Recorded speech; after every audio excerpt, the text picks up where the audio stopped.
Welcome back to another episode of Real Women, where we explore the issues facing the modern-day Catholic woman and how we can navigate this life with grace and purpose. My name is Karen Doyle. And I'm Von Hosking, and you are watching Real Women. In today's episode, we're going to be exploring a really sticky subject, and that is the topic of forgiveness. This is a really hard one. I know I have struggled in my own life at times to really forgive in the face of injustice when we've been wrong and when we've been wounded. It's a really, really hard thing to do, but it's really what hard. Christ calls us to. It's at the heart of the Christian message. It is, and it really calls us to go deep and to really humble ourselves in front of the other person or in front of the harm that's been done to us. Jesus hung on the cross and he said, Father, forgive them. Yeah. That was the ultimate injustice. When he hung on the cross, he'd done nothing wrong, yet he was able to forgive. So we really need the grace of God. We need to ask for the grace to come in and help us to forgive and to release people from how they've offended us. I'm really looking forward to unpacking this today, especially hearing the story that we're going to be hearing today about a really deep forgiveness in such tragic circumstances. Faith and service have been the common threads throughout Bridget's life. Just over 2 years ago, Bridget Sakr's 11-year-old daughter, Veronique, was killed along with her 3 cousins by a drunk and drugged driver in Oatlands. The business leader and mother of 2 says she will never stop grieving, but the tragedy has inspired her to give back to the community that enfolded her family in love and support. When the tragedy struck Bridget, she had already built a successful career in financial services and co-founded a mortgage company with her husband, Craig McKenzie, to assist people to purchase their own homes. In November 2020, she created an online grief support network she called Heartfelt, standing for families experiencing loss and trauma, which has now been extended into Sydney Catholic schools. She has also joined the Legion of Mary Apostolate in Homebush West, volunteering every week with a focus on apostolic work to support people in the community in need. Today we have the pleasure of speaking with Bridget Sakr. Bridget, thank you so much for joining with us today. You're welcome. Thank you, Karen and Von. Thank you for having me today. Before we dive into looking at forgiveness and looking at how we actually move through grief and loss, I'm wondering if you can just give us a little bit of broad background about who you are. I'm a mother of 2 beautiful children, Veronique and Michael. Michael's 16 and Veronique went to heaven at the age of 11. So I have one in heaven and one on earth. I'm married. I've got 3 siblings. I'm number 2, 2 girls, 2 boys. Born and raised in Sydney. So I haven't travelled too far from that. Like everybody, went to school, went to uni. Business and economics was something I really, I loved growing things. So that sort of, and I love people. I love connecting with people. And from there, I started my career in banking and finance with the Commonwealth Bank as a graduate. And then I moved into an insurance company that really insured banks and building societies and non-banks against any loss that's incurred by borrowers if they lose their job or they get sick. So I worked there for 23 years, and because it's got such a purpose and seeing people into home ownership, I flourished and grew the business. And then from there, up to 23 years, I set up my own business alongside my husband. And basically I used all the skills and all the relationships I'd created in the industry to be able to design products that helped graduates who come out of uni into home ownership, and whether they could be in IT, engineering, doctors, lawyers, accountants, very broad, where they wouldn't have their 20% deposit. They'd have a very small deposit.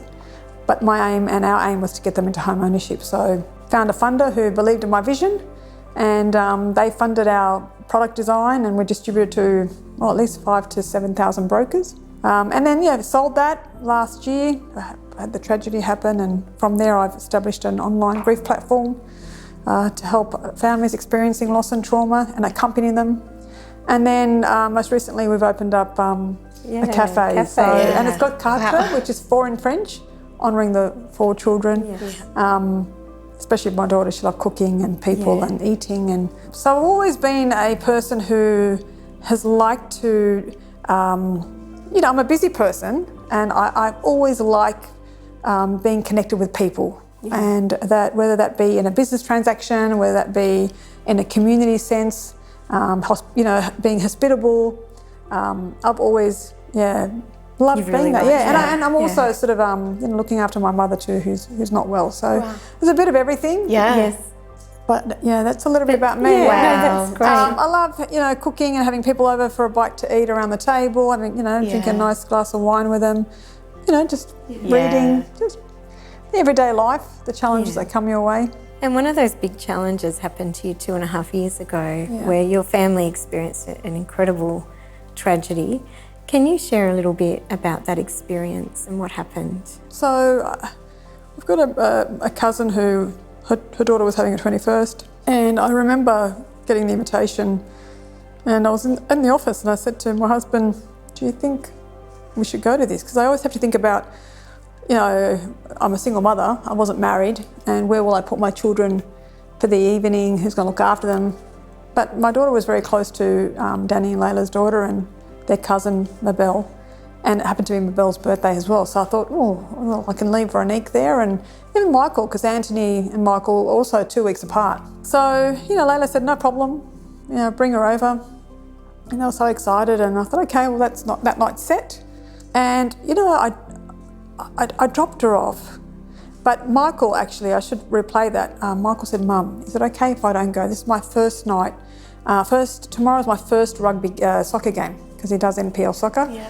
Can I stay home, because I can't have a late night. I've got to have all the energy to play well. And I thought, look, I'm not going for long. I'm just going to this party, come back, pick her up. And my girlfriend said she'll check on him a few times. So I thought, okay. So he stayed home. And I really vividly remember Veronique saying to Michael when she left, bye Michael, I'll see you later. And I thought, that's unusual for them to actually formally say goodbye to each other. Yeah. Anyway, I dropped her off, and I was in such a rush. We live our lives so rushed. Mm-hmm. Of course. Yep. Bang, bang, bang, bang. We were just saying that. Every minute is accounted for. Yes. Every minute. I dropped her off. I said, put your shoes on. She had her thongs on. Put your sand shoes on, Veronique. And I said, did you want to stay for the night? Because she had her bag packed in case. And she said, Mum, I'll let you know. I said, okay, no problem. Yeah. And I knocked on the door, and Danny opened, and he said, is Veronique hungry? And I said, she can always eat. Just ask her, but make sure her mobile phone's charged so she can ring me. Anyway, I get home, and Craig meets me at my place, and we go to the party in the city, Surrey Hills. I just got up the stairs, literally just got up the stairs, and Danny rang. And I thought, why is he ringing me? Like, he should have been not far behind me. And he said, Bridget, I've lost my children. And I went, well, okay. I thought, he's just telling me they've left the house, they've gone for a... And I thought, oh, okay. He goes, yeah, they're dead. And I went, I don't know what I did from there, like whether I was standing but I do remember saying and thinking, how do I ask about Veronique? He's just told me his kids have died. I go, who's died? Like, I was trying to... And I said, I couldn't make sense of what he was saying or what I was hearing. And I said, when I said, what about Veronique? He said, you just need to come to the golf course.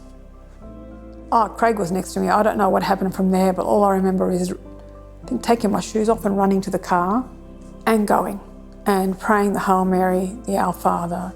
And Craig kept calling Danny, and he's going, no, it's not good. But not good to me was, I didn't want to go there. I called my sister, and I called my brother, and look, something's happened, please meet me, something's not right. We got there, and there was lights everywhere, people everywhere, roads taped. And we said to the police, look, I said, I'm her mum. My daughter's in there. She's in there. She's in the accident. They go, sorry, you got to go around the other way. And I know we got around the other way. And sorry, you can't come in. But I'm her mum. I need to go see my daughter. No, I'm sorry. So I just down the footpath, like anybody else. And I don't know. I remember then I rang my girlfriend. Someone had rung my girlfriend who was checking in on Michael a few times. She brought him, and I could see him rock up, and he was screaming, and I don't know. And then now in hindsight, why did I go to the golf course? I should have been out of the hospital. You know what I mean? Like it's just, but it was a crime scene. They weren't going to let you in. No. And how many children, Bridget, were killed in that 7 children accident? were hit. And we can't forget the 3 survivors. Yeah, no. We cannot forget them because we do talk about the 4 children. Yes. Yeah. But there were 7. He hit those children on 130 kilometres per hour. And how has your faith, can you share more on that, how your faith over the last, 2.5 years particularly, how has that helped you through? Look, I would not be able to get out of bed if it wasn't for my faith. Because of my faith, because of the way I've been raised, because of what I believe through the core of my heart and soul, is that Jesus died and rose again. And he did say that those who follow him, and you know, my daughter had her sacraments, so she's lived a Christian life, and we would always pray in the car, that was our prayer time, because almost lived in the car, you know, to school and her sports, and live in the car most of the time. Faith gets me up because I know one day we're going to be reunited. Yeah. And that gets me up. And in a tragedy, and it's not an accident, people call it an accident, this is a collision that could have been avoided. It's definitely a criminal act that occurred. You can go both ways. You can turn your back and say, God, how could you do this? Or you can say, God, life is about suffering. I now understand that Jesus suffered. Mother Mary suffered. How much did she suffer? She watched her son die. She had to even to give birth. How hard was it for her to give birth? She lost her protector. She lost her son. Yeah. You know, she lost so much too. But she never gave up. And she never gave up hope. And there was acceptance. My faith has, you know, as much as I would have said, I'm a Catholic and I go to church and I pray, my relationship with the cross has completely changed. Yeah. Because I understand the pain. And I used to always pray the 7 sorrows of Our Lady, and I used to think, oh my God, Mother Mary, what have you been through? But I'm so glad I used to pray those 7 sorrows because they've given me strength. Yeah. They've given me strength. The power of forgiveness is something that, you know, defines the cross and just defines our Christian life. And it's something that I guess you and your sister-in-law and brother-in-law have been known for, this bold forgiveness that happened very early on in your journey and happened, you know, privately, publicly. Yep. We're talking here about a really unjust tragedy. Forgiveness, I really believe if you open your heart to God, genuinely open your heart, then that Holy Spirit flows through to you and there's an inner peace. And with that inner peace, you start to look at things differently and you start to think, God, there was a purpose for this, as I said earlier. And that forgiveness, Lord, you forgave, I forgive. I have to, you know, Our Father, you say the Our Father every day. And we talk about forgiveness in the Our Father, but are they just words? Yeah. No, we've, you know, and doing it earlier on has really been able to help me get to this point. How were you actually able to do that early on?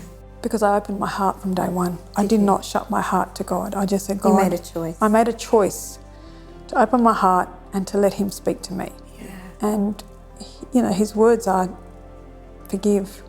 Yes. So that you can carry your cross and you can keep going. And I've got great things planned for you. And I do believe he chose us for a reason, the 2 families, to get out there and spread the message. Because it's interesting when you look at media, they don't normally go towards forgiveness. They normally go towards something a bit more sensational. But I really believe the power of the Holy Spirit was actually working through, if anyone can say, the media, to actually grab those words. And, you know, Layla said, I think I forgive. Because that's what her fundamental core in her upbringing and being is forgiveness. Yeah.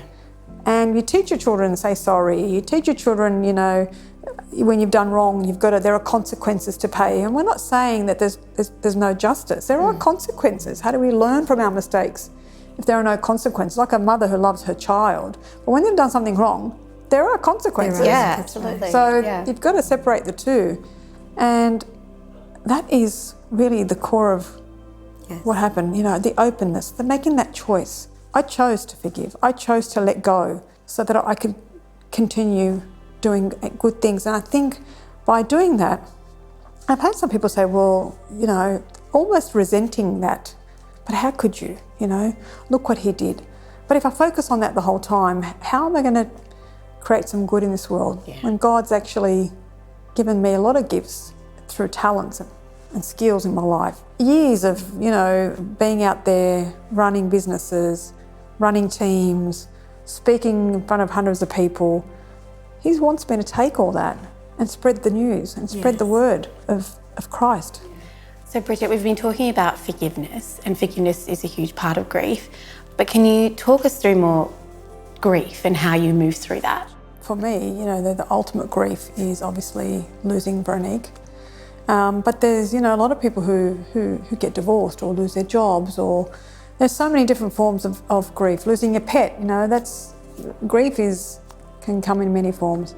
What I really learnt from day one, when I went to drive to the Rookwood Cemetery to pick Veronique's plot, and the children are buried together, which is beautiful, is that you do grieve alone, but you heal together. And when I got there was a lady called Patricia Thomas from Grief Care. They're part of Catholic Cemeteries and Crematorium in Rookwood. And she said, I'm here to accompany you. What a beautiful And word. that's what they do. That's what Grief Care does. It accompanies families, not just up until the funeral, but after that. And that's the most critical thing about, we live in a countercultural society where grief is not really something that's in fashion, right? You don't really, it's hard to show your feelings of tears. When people cry, you go, I'm sorry, I didn't mean to cry, or I didn't mean to make you cry. But crying is an emotion, just like laughing. Yeah. No one says sorry for laughing, but we all say sorry for crying. And we shouldn't be, because, even Jesus wept. He wept in the agony of garden, wept when his friend, died. Weeping is natural. And grieving in a community, grieving together, healing together, is very powerful. And I have found that through the accompaniment of Patricia and Grief Care, through my family, through the community, I've been able to walk through that grief journey a lot better, which is why I started Heartfelt, the online platform. It's a space of trust. There's no judgment, there's no advice. We share stories and we honour our loved ones. Yeah. And we have a range of different people who come on. There's men, there's women, people with special needs come on. Now I'm having an annual Heartfelt Mass. So I had an annual Mass in July this year, 23rd July at Santa Sabina Chapel. It was a Heartfelt Mass, and it was just, the community gets together, but there's all walks of life come to this beautiful Mass for us to honour our loved ones and to continue. It's about continuing the bonds. And I think doing that helps me to face my pain. Sharing the stories about Veronique with others as they share their stories about their loved ones and how we're feeling at that moment. It's almost a sand grain each week that comes off, that sort of is taken off, that heaviness. Yeah. It's just beautiful. Then we have a song, we have a blessing, and Grief Care also comes on for pastoral care. So what they do is they notice somebody's really struggling, they will call them, after or during the week and make sure that they're okay. So that brings us to the last segment of this episode, which is the burning questions, where we fire at our guest a couple of rapid questions and get their quick responses. The Bible tells us to forgive 70 times 7. But Jesus talks about forgiveness and he tells us to forgive this many times, but he's God, we're human. What would you say to that? I say, God, give me the strength, open my heart, and through opening my heart, I know I can do it. Yeah. What advice do you have for women in the best way to deal with grief? I encourage all women to reach out, to speak to someone. Don't hold it inside, and accompany yourself with your friends, your family. Go for a walk. Do something that makes you feel good. So what would you say to the woman who is stuck in grief or in a period of mourning? Try and think of good things. Try and get yourself in a place where you feel a little bit better, because it's easy to be stuck in grief. And the way I got myself unstuck is by talking about my daughter. Talk about, if you can, try and talk so that you're unstuck. And try and forgive.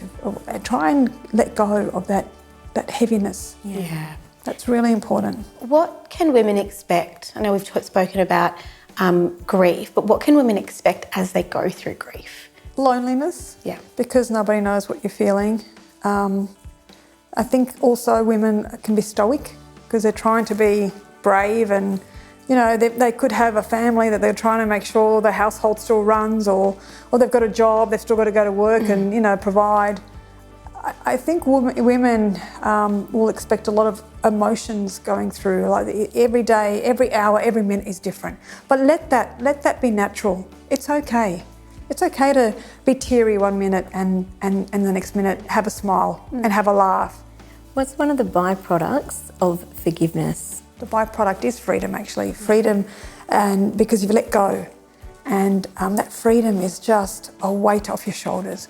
And it allows you to kind of focus on good things that make you feel better. Thank you so much, Bridget. It's been such a Thank gift you, Bridget. having Thank you you. join us and sharing your story. That's been such a beautiful gift. Thank you, Von. Thank you, Karen. Thanks for having me today. I really appreciate it. Thank you. What an incredibly beautiful and heartfelt conversation about the journey of grief and forgiveness and how we can respond in the face of such tragedy and suffering. Our stories are so sacred. All of us have a story of grief and loss, and we really need to learn to honour that. And Bridget has showed us how we can do that and how we can mourn and move forward and also practice forgiveness. We hope and pray that this episode has been a real blessing to you, and we look forward to you joining us again next week for Real Women.